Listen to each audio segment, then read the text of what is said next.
अस्सलाम वालेकुम guys, welcome to my YouTube channel all about civil engineer. Guys, आज की वीडियो में हम मालूम करेंगे density, yield and air content of concrete. यह हमारा American concrete institute ACI certification का पार्ट 3 है।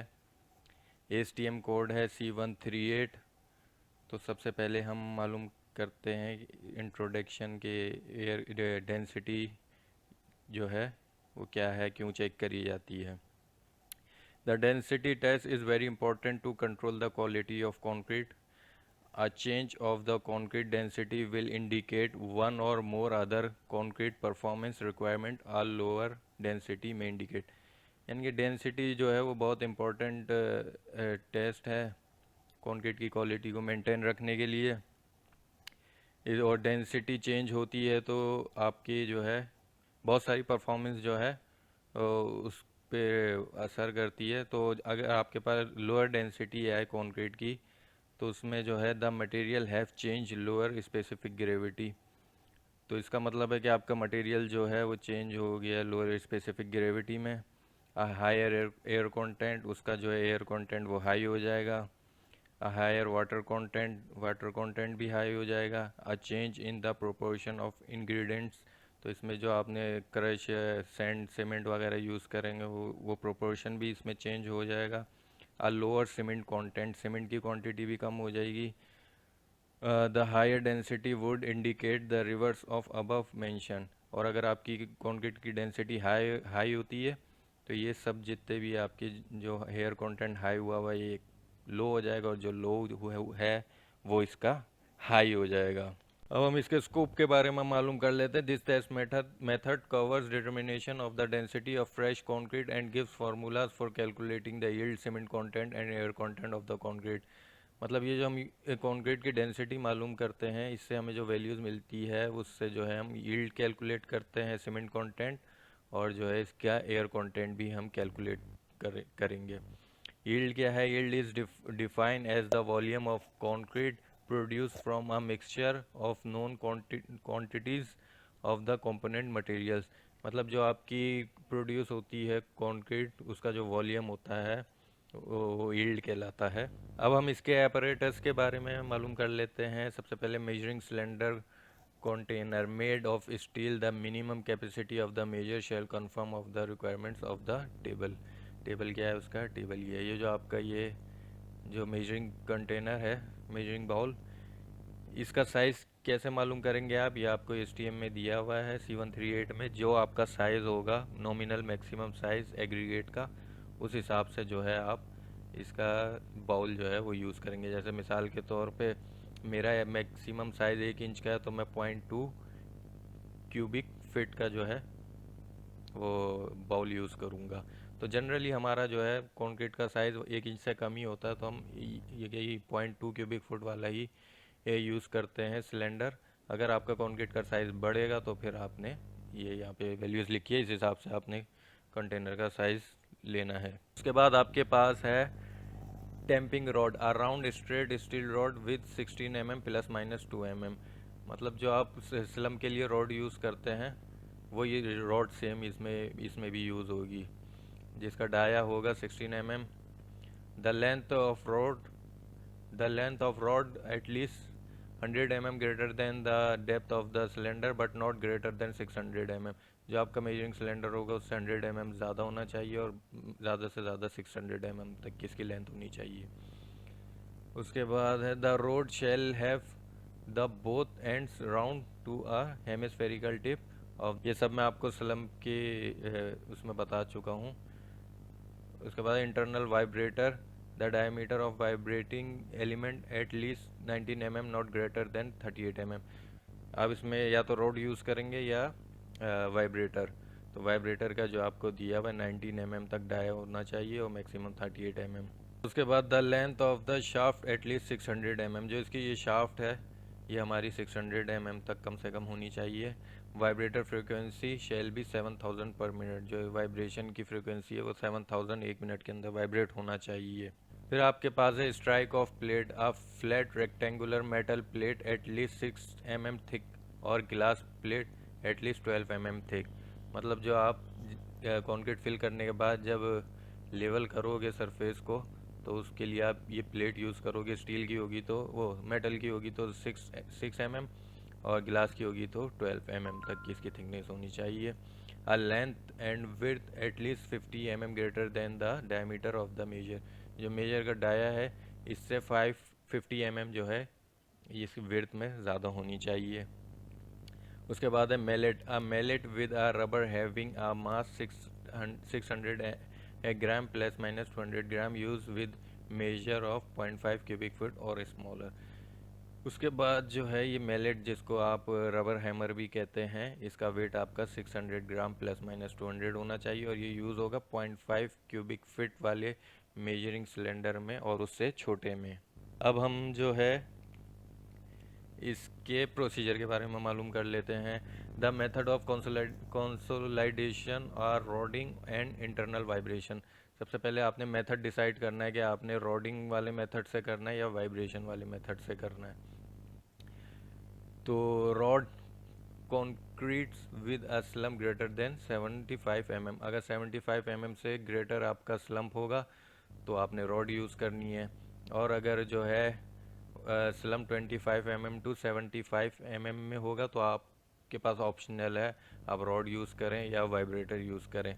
लेकिन अगर स्लम्प जो आपका 25 mm से कम होगा तो आपने डेफिनेटली वाइब्रेटर ही यूज़ करना है। फिर है place the concrete in the measure 3 layers equal volume. 3 layers में आपने इसको फिल करना है इक्वल वॉल्यूम में। Rod each layer 25 stroke tamping rod when the nominal size 25 mm, 50 stroke when nominal size greater than 25 mm। मतलब पर layer पे आपने 25 ब्लोज लगाने हैं, और अगर आपका मैक्सिमम एग्रीगेट का साइज 25 mm से ज़्यादा हो तो आपने 50 स्ट्रोक्स लगाने हैं। Rot the bottom layer throughout its depth for each upper layer penetrate through the layer below approximately 25 mm। First layer जो आपकी होगी वो आपने बॉटम तक टच करनी है इस तरीके से, मतलब जब आप रोडिंग करें तो बॉटम तक टच हो। जब आप सेकंड लेयर पे जाएं तो 1 इंच फर्स्ट लेयर में पेनिट्रेट होना चाहिए। जब थर्ड पे जाएं तो सेकंड लेयर में 1 इंच पेनिट्रेट होनी चाहिए अप्रोक्सीमेटली। ये स्लम्प में भी इसी तरीके से करते हैं। उसके बाद after each layer tap the sides of the measure 10 to 15 times with the maleate.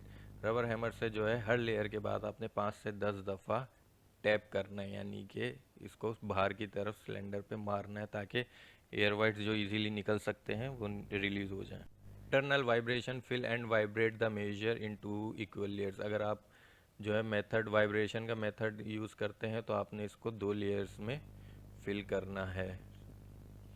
और फिर जो है insert the vibrator at 3 different points of each layer. एक लेयर में जो है आपने वाइब्रेटर को 3 मुख्तलिफ पॉइंट्स में रख के वाइब्रेट करना है।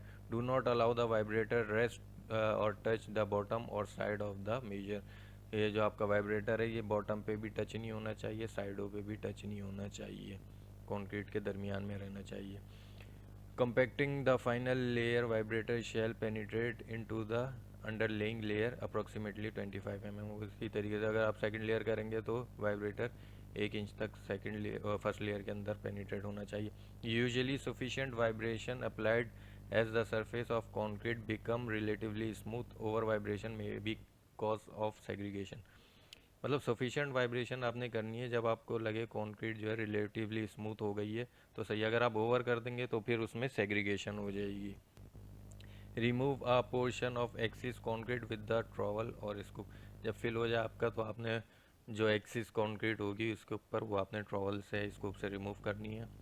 After consolidation strike off the top surface of the concrete and finish it smoothly with the strike off plate. जब आपकी फिल हो जाए तो आपने स्ट्राइक ऑफ प्लेट से जो है इसकी सरफेस को स्मूथ करना है, फिनिशिंग करनी है इसकी। Clean all excess concrete from the exterior of measure and determine the मास।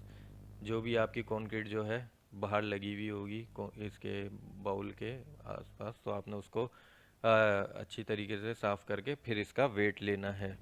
अब हम करते हैं इसकी कैलकुलेशन स्टार्ट। कैलकुलेशन सबसे पहले हम डेंसिटी चेक करेंगे। डेंसिटी क्या है? Net mass of concrete divided by volume. जो आपका कंक्रीट का नेट मास है मतलब इसका हटा के बाउल का, वो डिवाइडेड बाय जो इसका आपके बाउल का वॉल्यूम है। तो सपोज़ हमारा वेट है 32.89 kg, वॉल्यूम हमारे पास है 0.01427 मीटर क्यूब।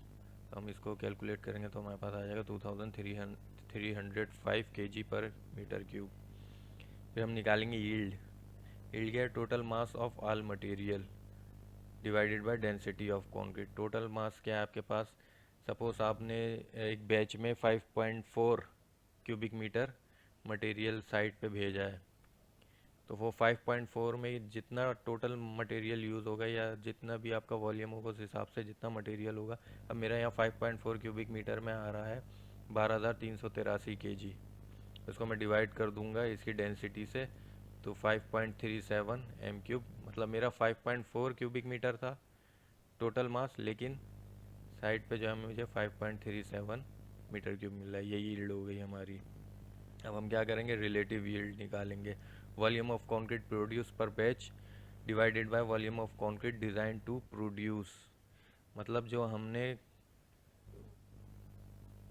बैच भेजा है उसमें 5.37 हमारा क्यूबिक मीटर है, और जो हमने डिज़ाइन किया था, मतलब जिस डिज़ाइन पे हमने भेजा है वो 5.4 था। मतलब साइड पे हमारा ये यील्ड से जो है ना केमिकल रिएक्शन होता है, जिसकी वजह से इसका वॉल्यूम जो है कम हो जाता है। तो आपने भेजा, साइड पर आया 5.37 क्यूबिक मीटर, आपने भेजा 5.4, तो आप इसको इससे डिवाइड कर लेंगे, ये आपका आ जाएगा 0.994। अब हम निकालते हैं एयर कंटेंट। एयर कंटेंट आप कैसे निकालेंगे? Theoretical density of concrete air free basis minus density of concrete divided by theoretical density of concrete air free basis multiply by 100। मतलब थ्योरेटिकल डेंसिटी क्या होती है? जो आप लैब में एग्रीगेट सैंड की जो है, सीमेंट की डेंसिटी लेते थ्योरेटिकल, उससे आप साइड पे जो मिक्स हुआ हुआ आपका मटेरियल है उससे माइनस करोगे। मिसाल के तौर पे मेरी जो लैब की डेंसिटी है थ्योरेटिकल वो 2425 kg पर क्यूबिक मीटर है, और इसको मैं माइनस कर रहा हूँ जो मेरी फील्ड में आई है 2305 kg पर cubic metre divided by theoretical density 2425। अब इसको इससे डिवाइड कर देंगे, मल्टीप्लाई 100 कर देंगे, तो हमारे पास आ जाएगा 4.9% एयर कंटेंट। तो ये आप ऐसे भी निकाल सकते हो बगैर उसके एयर कंटेंट, बस आपको थ्योरेटिकल डेंसिटी जो मिक्स डिज़ाइन में दी हुई होती है वो आपको मालूम होनी चाहिए। सो गाइस, बहुत इंपॉर्टेंट वीडियो थी, आई होप आपको अच्छी लगी हो, और इसमें कोई भी कन्फ्यूजन हो आप पूछ सकते हैं। Thanks for watching.